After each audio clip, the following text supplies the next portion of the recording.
নমস্কার বন্ধুরা, চলে এসেছি মেঘালয়ের আরও একটি পার্ট নিয়ে। তো আজ আমরা চলে এসেছি ক্রাংসুরি ওয়াটারফলসের কাছে। তো আমরা সকালে প্রথমেই ব্রেকফাস্ট করে নিলাম এখানকার একটা হোটেলে, রেস্টুরেন্টে। এখানকার একটা লোকাল চাল, যেটা জয়ন্তিয়া হিলসের বিখ্যাত চাল, কার্বোহাইড্রেট ফ্রি। তো খুব সুন্দর টেস্টি একটা চালের ভাত খেয়ে আমরা এখন ক্রাংসুরি ওয়াটারফলসের দিকে রওনা দিয়েছি। তো এইভাবে রাস্তায় যেতে যেতে দেখছি বেশ কিছু জায়গায় এরকম পাহাড় ভেঙে ভেঙে কিছু তৈরি করার প্ল্যানিং চলছে, সম্ভবত জেসিবির কাজও চলছে। তো আমরা সেসবগুলো পেরিয়ে আস্তে আস্তে এগিয়ে চলছি নিচের দিকে। অনেকটা নিচে যেতে হবে, দেখতেই পেলেন উপর থেকে ঝর্ণাটা দেখা যাচ্ছিল। তো আবার কিছুটা জায়গায় এসে আবার ঝর্ণাটা দেখা যাচ্ছে। ওই নিচে যে ঝর্ণাটা দেখতে পাচ্ছেন, আমরা ঠিক ওখানে যাব। এখানে একটা ভিউ পয়েন্ট মতন বানানো রয়েছে যেখানে ছবি তোলা যায়। তো সেখানে আমরা সবাই দাঁড়িয়ে একটু আশেপাশের দৃশ্য একটু উপভোগ করলাম, ছবি তুললাম। অতখানি নিচে আমাদের যেতে হবে। তো শুনছি নিচে গিয়ে লাইফ জ্যাকেট পরে সুইমিং করার ব্যবস্থা আছে। তো আমরা তো অনেকটা নিচে চলে এসেছি, এখন গাড়িতে নতুন করে জামা কাপড় নিতে যাওয়ার মতন অবস্থা নেই। ওইখানে যে জায়গায় জলটা দেখতে পাচ্ছেন শান্ত হয়ে আছে, লম্বা হয়ে আসছে জলটা, ওই জায়গাতেও সুইমিং করা যায়। তো সেখানে আমরা এখন আস্তে আস্তে যাচ্ছি, প্রাকৃতিক দৃশ্য উপভোগ করতে করতে যাচ্ছি। দারুণ লাগছে দৃশ্য দেখতে, চারিদিকে জলের স্রোত বয়ে আসছে। আর এখানে দেখুন, এই যে উপরে স্ল্যাবটা দেখতে পাচ্ছেন, একটা গোটা পাথরের স্ল্যাব। কত বড় একটা পাথর, দেখে মনে হচ্ছে ঢালাই করা, কিন্তু পাথর। খুব সুন্দর লাগছে দেখতে, পরিষ্কার ঝকঝকে জল।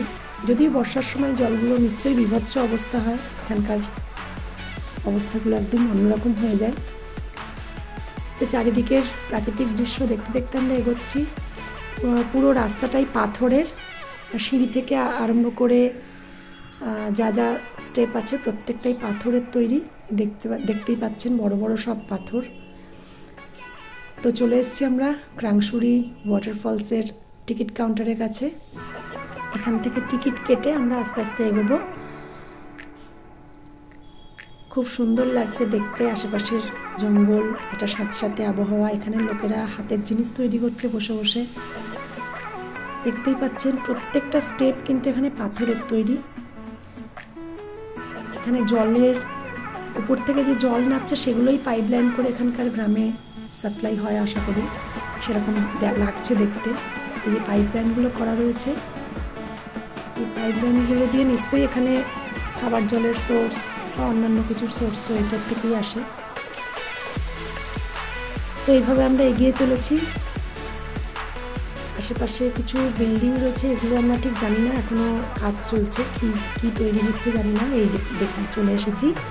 উফ, কি দারুণ লাগছে দেখতে। এখানে এসে একেবারে মনটা শান্ত হয়ে গেল। এখানকার জলের আওয়াজে নিজেদের আওয়াজ তো শোনাই যাচ্ছিল না।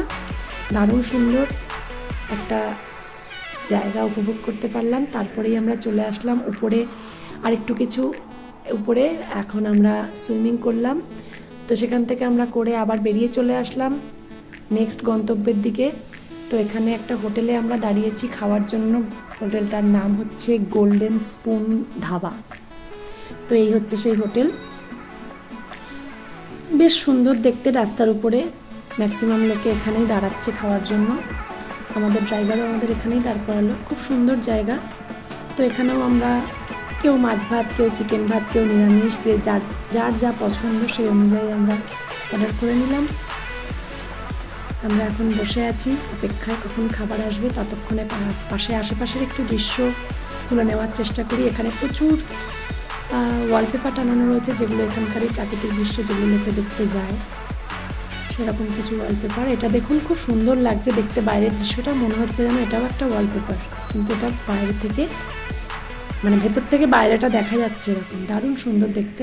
ওখানে একটা ওয়াটারফলসও আছে। চলে এসেছে আমাদের খাবার।